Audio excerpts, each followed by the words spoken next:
I was thinking today about the meaning of life. Um, I used to be really big into philosophy, and I always try to come up with these very fine tuned way to say things, fine tuned conceptions. Um, and they talk about in philosophy kind of like you want a starting point for your discussion. You want a first principle. You want a starting point for your inquiry. So I guess a good place to start with how, the theory of everything, the meaning of life, the big answer and the big question that people want to seek after, that will give them clarity on everything, that will bring about this big aha moment, is what is God. And so I just had this kind of download today about the nature of reality and God. And so I think that God is just the original source, or the original light. And in this experience we're having in this realm, in this world, we find a really diverse group of souls, a really diverse variety of souls undergoing their unique experiences. But the fundamental basis of reality has never changed, which is that there's one consciousness, there's one source. So what's going on is you have this consciousness being divided up, but not really divided. It's kind of like, every person is conscious, every person has a spirit and a soul. So basically it's manifested in all these different ways, but that doesn't take away from the oneness of it. There's still one soul, there's still one consciousness. And what's going on is that everybody has to face. So if you remember, if you know what, it's like a Rubik's Cube, but there's this other thing where you have these hooked pieces. It's another sort of jigsaw puzzle. That's basically I think it's called an Einstein something or other, but it's this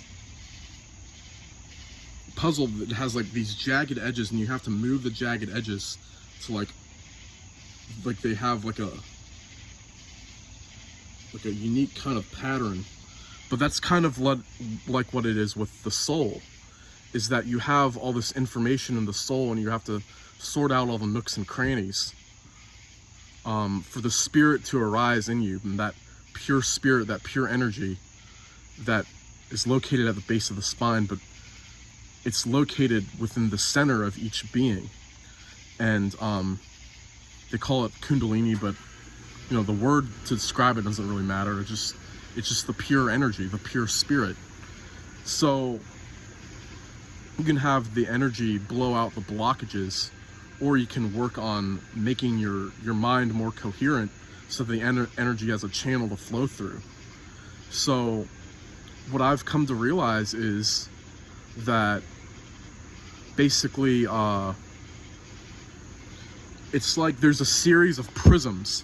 Light has refracted through a series of barriers and a series of prisms. What I've noticed in meditation is that there's a layer, it's like peeling back an onion, but there's a layer to my soul.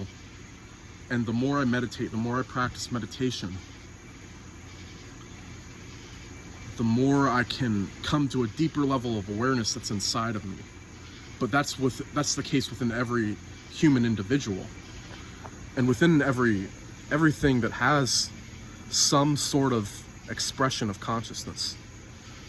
So the meaning of life is for everyone to work on their dharma and work out their karma.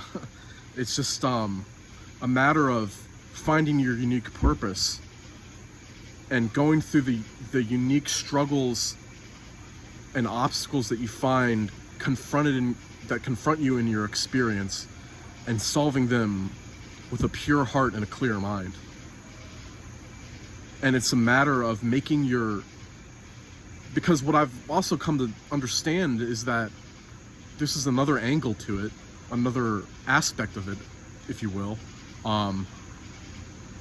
is how you have, like, let me see if I can try to pick up my train of thought here. I kind of forgot.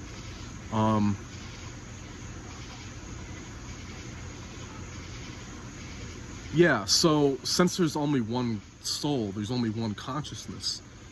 You know, there's the consciousness is divided into different forces or different aspects. So the way they talk in the Hindu system is that you have a jiva, which is your persona, but that's an illusion. That's not really real. So you can observe in yourself there's different forces in your psyche, whether it's anger or lust or pride or love or joy, and you can sit with these and you can work on how you want to balance these forces within your soul so that you're more balanced and you're a greater force. You're a more balanced force in the whole, so that what's going on in the inside of you is better for the collective whole. Like the whole universe, the whole cosmos. So, but the thing is that it's not you that's working on it. It's just because there is you, but there's not you. So you get to choose which ideas or which ideals to prioritize and which forces to emphasize. But the you that you think you are is preceded. What precedes that is another aspect of consciousness. It's another force or another idea.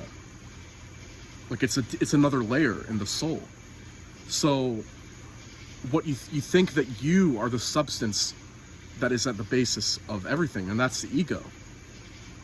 But really, there's no ego. There's just the source manifesting itself through these prisms, through these layers, through these veils.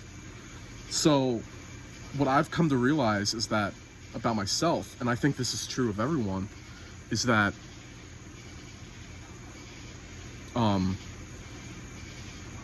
I have to let the source energy, but the different energies and the different forces manifest themselves through me. And it's so it's all about acceptance and surrender. And so the more I try to add my own effort to it, the more I may be adding to the imbalance.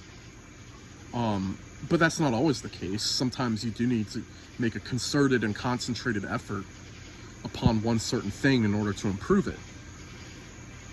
But what I'm getting at is that it's something that Alan Watts talks about, which is that the idea that there's an active will that is you, that you're like the individual active will that's like a real thing. That's what the illusion is, part of the nature of the illusion. So I was just sharing these thoughts. I know it's not very coherent, but maybe this will help someone. So if you're I don't know, struggling, but like if you're thinking about these things and if you're seeking, then hopefully this adds to your understanding. That's all I have to say.